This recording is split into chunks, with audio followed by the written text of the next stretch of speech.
সেনাপ্রধান অরোরার সাথে চুক্তি হয়েছিল। আপনারা কি জানেন চুক্তির পরে কি হয়েছিল? তৎকালীন সময় ইংল্যান্ডের গার্ডিয়ান পত্রিকায় ছাপা হয়েছিল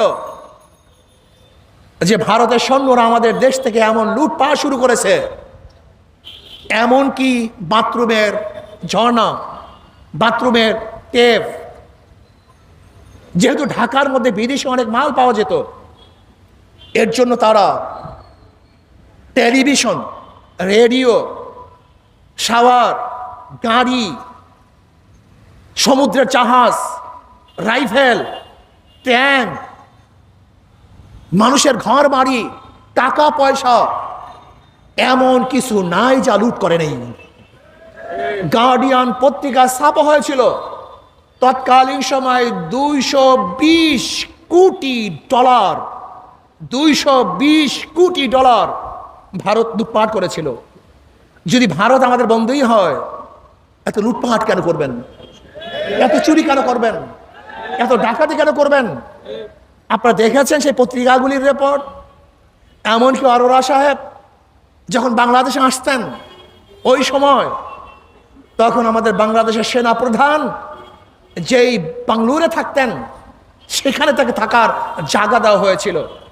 শুধু কি তাই, ইতিহাস বলে যে ভারতের সৈন্যরা মিষ্টি দোকানে ঢুকত, মিষ্টি খেত, পয়সা দিত না, দুর্ব্যবহার করত।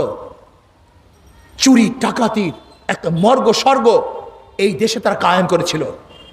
সেই ভারত আমাদের বন্ধ হয় কিভাবে? শুধু কি তাই, আপনারা কি জানেন ভারত তারপর থেকে আমাদের দেশের সাথে আজ পর্যন্ত ভালো কোনো ব্যবহার করতে পারে নাই।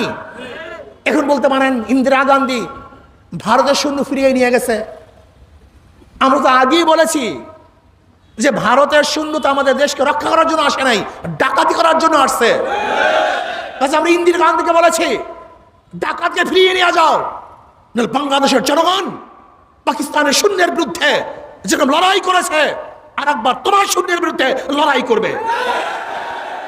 গান্ধী ভয় পেয়ে তার দেশের সৈন্যকে এর দেশ থেকে প্রতিহত করতে বাধ্য হয়েছে। আজকে ভারত আমাদের সাথে কি শত্রুতা করেছেন তা কি জানেন? এদেশের অনেকেরই জানা নেই। আজকে ভারত আমাদের সীমান্তে হাজার হাজার হাজার হাজার মানুষ হত্যা করেছে। শুধু 2001 থেকে 11 পর্যন্ত 1100-এর উপরে মানুষকে হত্যা করেছে। 1100-এর উপরে মানুষকে হত্যা করেছে। ফেলানিকে কাঁটা তারের মধ্যে গুলি দিয়ে বাঁদরের মতো ঝুলিয়ে রেখেছে। ভারত গঙ্গা নদী সহ 53 নদী, 54 নদীর পানির বন্টন আজ পর্যন্ত করে নাই, আজ পর্যন্ত করে নাই। আর আমাদের প্রাইম মিনিস্টার কি বলেছেন? যেরকম ইউরোপ কান্ট্রির মধ্যে বর্ডার নাই, আমাদের বর্ডার থাকবে না। তার মানে হলো এই, উনি অচিরেই এই দেশকে ভারতের সাথে, ভারতের কাছে তুলে দিবেন সেই ষড়যন্ত্র করতেছেন। আজকে চুক্তির মধ্যে আমরা কি দেখলাম?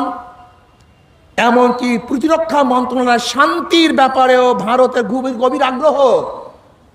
গোটা মিলিটারি ডিপার্টমেন্ট ভারত পরিচালনা করবেন এই চুক্তির মধ্যে, তাও দেখা গেছে। আজকে 820 কিলোমিটার রাস্তা করিডোর আমরা ট্রেন পথে ভারতকে দিয়ে দিয়েছি, বহুত করিডোর দিয়েছে। অথচ নেপালে যাওয়ার জন্য আমাদের মাত্র 22 কিলোমিটার ট্রানজিট রাস্তা ভারত আমাদেরকে দেয়নি। ভুটানে যাওয়ার জন্য মাত্র 35 কিলোমিটার রাস্তা ভারত আজ পর্যন্ত আমাদেরকে দেয় নাই। আজকে চুক্তির মধ্যে বলছে নেপাল ভুটান হয়ে আমরা ভারতের সাথে রেল সংযুক্ত করব, অথচ ভুটানের তো কোনো রেল লাইনই নেই। নেপালে সামান্য কিছু রেল লাইন আছে, সেটা পাহাড়ি অঞ্চল, সে রেলই চলে না।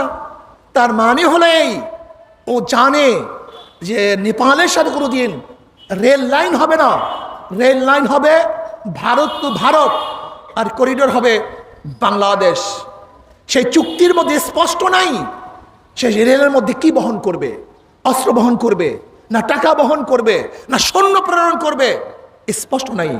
আমরা বুঝতে পারি নিশ্চিত ভারত সে ট্রেন লাইনের মাধ্যমে এদেশে সৈন্য প্রেরণ করবে এবং তার অস্ত্র প্রেরণ করবে।